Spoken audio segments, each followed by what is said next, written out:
আছেনে? আজি ৰাতিপুৱা এই সুন্দৰ ৰাতিপুৱাটো আমি কিছু খ্ৰীষ্টিয়ান জীৱনত কেনেকৈ আমি থাকিব লাগে, কেনেকৈ ঈশ্বৰত বিশ্বাসী কৰি থাকিব লাগে, কেনেকৈ ঈশ্বৰক ধন্যবাদ জনাব লাগে, তাৰ বিষয়ে আমি কিছু কথা আলাপ আলোচনা কৰোঁ হওক। বন্ধুসকল, মই কেতিয়াবা আমাৰ খ্ৰীষ্টিয়ান মানুহবিলাকৰ, খ্ৰীষ্টিয়ান যোনৰে বিশ্বাসীসকলৰ জীৱনবোৰ দেখিলে মই কেতিয়াবা আচৰিত হৈ যাওঁ। ঈশ্বৰে কিন্তু তেওঁলোকক বহুত মৰম কৰে, ঈশ্বৰে তেওঁলোকৰ প্ৰাৰ্থনা শুনে। যোৱাকালিও তেনেকৈ, যোৱাকালি এপ্ৰিলৰ 23 তাৰিখ আছিলে চাগে ন, দেওবাৰ ৰাতি খুব ভয়ানক ধুমুহা আহিল আমাৰ উজনি অসমত, আৰু আমাৰ শদিয়াত আৰু ডেঞ্জাৰাছকৈ আহিল। কি কৰিলে? আমিও প্ৰাৰ্থনা কৰিলোঁ, আৰু যিমান খ্ৰীষ্টিয়ান বিশ্বাসী ভাই ভনীসকল আছিল আমাৰ গাঁৱত, আমাৰ গাঁৱত 50 ঘৰ বিশ্বাসী মানুহ আছে, সকলোৱে প্ৰাৰ্থনা কৰিলে, আৰু সকলোৰে হানি বিঘিনি নহ'ল, কাৰো একো এটা নহ'ল, গছ এজোপাও নিগিৰিল কাৰো ঘৰৰ। গতিকে সকলোৱে ভালে কুশলে পাৰ কৰিলে, তাৰ কাৰণে ঈশ্বৰক বহুত ধন্যবাদ জনাইছোঁ। কিন্তু কথাটো হৈ গ'ল, কালি যেনেকৈ নিৰাপদে তেওঁলোকক পাৰ কৰিলে ঈশ্বৰে, আজি তেওঁলোকে ধন্যবাদ জনাইছেনে জনোৱা নাই, আজি আমি ধন্যবাদ জনাইছোনে জনোৱা নাই, সেইটো সঁচাকৈ খুব ডাঙৰ কথা হয়। আৰু এটা অপ্ৰিয় হ'লেও সত্য যে আমাৰ যীশুত বিশ্বাস কৰা লোকসকলে কি কৰে, যেতিয়া বিপদত পৰে খুব প্ৰাৰ্থনা কৰে, নহয় জানো? খুব প্ৰাৰ্থনা কৰে, কিন্তু যেতিয়া নেকি তেওঁলোকৰ বিপদ আপদ পাৰ হৈ যায়, তেতিয়া আকৌ প্ৰাৰ্থনা কৰিবলৈও পাহৰি যায়, ঈশ্বৰৰ মৰমক তেওঁলোকে পাহৰি যায়।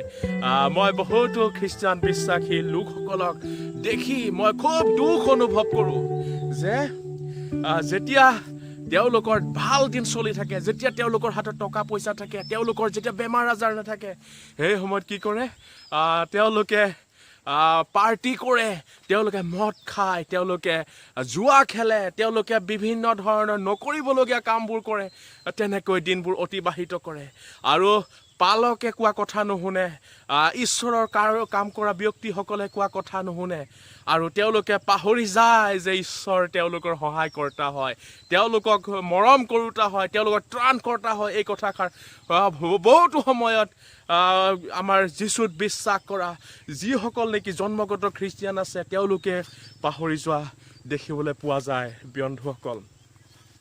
গতিকে সেই কামবোৰ ইজৰাইলৰ সন্তানসকলেও কৰিছিল, ইজৰাইলৰ সন্তানসকলেও সেই একেই ধৰণৰ কাম কৰিছিল।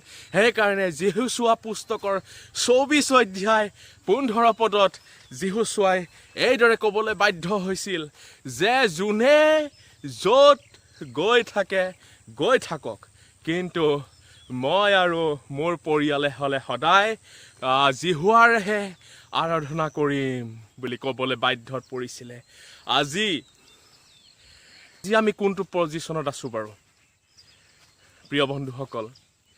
গতিকে আজি আমি সাৰ্থক খ্ৰীষ্টিয়ান জীৱন আমি তেতিয়াহে প্ৰাপ্ত হ'ম, সাৰ্থক খ্ৰীষ্টিয়ান জীৱন আমি তেতিয়াহে পাম যেতিয়া নেকি যেতিয়া আমি সুখতেই হওক বা দুখতেই হওক, ঘৰৰ ভিতৰত থাকোঁতেই হওক বা বাহিৰত থাকোঁতেই হওক, বা অফিচতেই হওক বা আমাৰ কলেজ ইউনিভাৰ্চিটিতেই হওক, বা আমি য'ত আমি ক'ৰবাত ব্যক্তিগত খণ্ডতেই হওক বা পথাৰত কাম কৰি থাকোঁতেই হওক, সকলো সময়তে আমি প্ৰভু যীশুখ্ৰীষ্টৰ যেতিয়া প্ৰাৰ্থনা কৰিম, প্ৰভু যীশুখ্ৰীষ্টক যেতিয়া ধন্যবাদ জনাম, প্ৰভু যীশুখ্ৰীষ্টৰ যেতিয়া আমি নাম উচ্চাৰণ কৰিম, তেতিয়াই আমাৰ খ্ৰীষ্টিয়ান জীৱন সাৰ্থক হ'ব।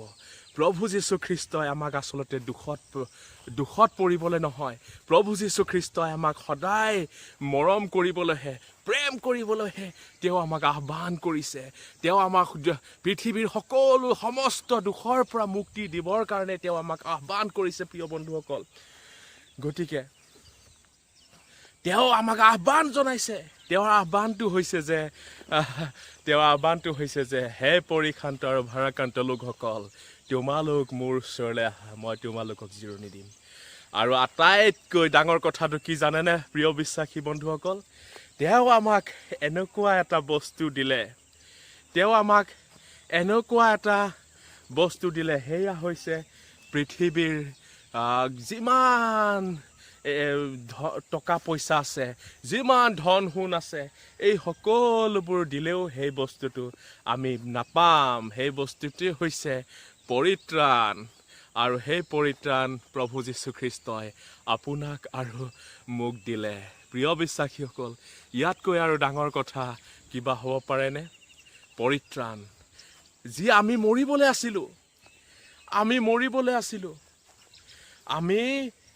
আমি যি পাপ কৰিলোঁ, পাপৰ বেছ মৃত্যু, কিন্তু প্ৰভু যীশুখ্ৰীষ্টই সেই মৃত্যু আমাৰ পৰা লৈ গ'ল। আমি যদি ৰোমিয়া পুস্তকৰ 6 অধ্যায় 23 পদত আমি যদি পঢ়োঁ, আমি তাত পঢ়িবলৈ পাম যে পাপৰ বেছ মৃত্যু, কিন্তু প্ৰভু যীশুখ্ৰীষ্টত অনন্ত জীৱন। প্ৰিয় বন্ধুসকল, গতিকে তেওঁ আমাক ইমান ডাঙৰ এটা উপহাৰ দিলে, তেওঁ আমাক মৰম কৰিলে, তেওঁ আমাক আহ্বান কৰিলে। আকৌ তেওঁ কি কৈছে? তেওঁ আমাক কৈছে যে মই তোমালোকক কেতিয়াও নেৰিম আৰু কেতিয়াও পৰিত্যাগ নকৰিম। কিন্তু তাৰ বিনিময়ত আমি তেওঁক কি দিম? আমি এনেকুৱা কৰিম নেকি যে আমাৰ যেতিয়া সুখৰ দিন চলি থাকে তেতিয়া আমি তেওঁক পাহৰি যাম? যেতিয়া আমাৰ দুখৰ দিন আহিব তেতিয়া আকৌ ঈশ্বৰ মোক বচোৱা বুলি ক'ম নেকি বাৰু? যদি সেয়া কৈছোঁ তেনেহ'লে ই এটা অতি দুখৰ কথা, অতি পৰিতাপৰ কথা, নহয় জানো বন্ধুসকল? গতিকে আমি সদায় তেওঁৰ আহ্বানক আমি সঁহাৰি দিয়া উচিত, তেওঁৰ পথত চলা উচিত। আৰু তেওঁৰ পথত চলিলে আমি হয়তো জগতৰ দৃষ্টিকোণত আমি একদম টকা পইচা অজস্ৰ নাপাব পাৰোঁ, বা সন্মান অজস্ৰ নাপাব পাৰোঁ, বা কিবা বহুত বস্তু নাপাব পাৰোঁ ন।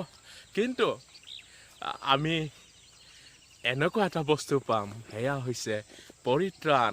আৰু সেই পৰিত্ৰাণটো আজি আমাৰ হাতত আছে, আৰু সেই পৰিত্ৰাণ আমি প্ৰভু যীশুখ্ৰীষ্টত বিশ্বাস কৰাৰ যোগেদি আজি আমি পাইছোঁ, নহয় জানো? গতিকে আজি পুৱাবেলা এয়াই হৈছে ঈশ্বৰৰ বাক্য যে আমি সকলো সময়তে প্ৰভু যীশুখ্ৰীষ্টত লাগি থাকিব লাগে। আমি প্ৰভু যীশুখ্ৰীষ্টক সকলো সময়তে ধন্যবাদ জনাব লাগে। বাৰু সি যি কি নহওক বন্ধুসকল, কাৰ কালি ধুমুহাই ক্ষতি কৰিলে বা কাক ঈশ্বৰে একো হানি বিঘিনি নকৰিলে, আপোনালোকে মোৰ কমেণ্ট বক্সত জনাব।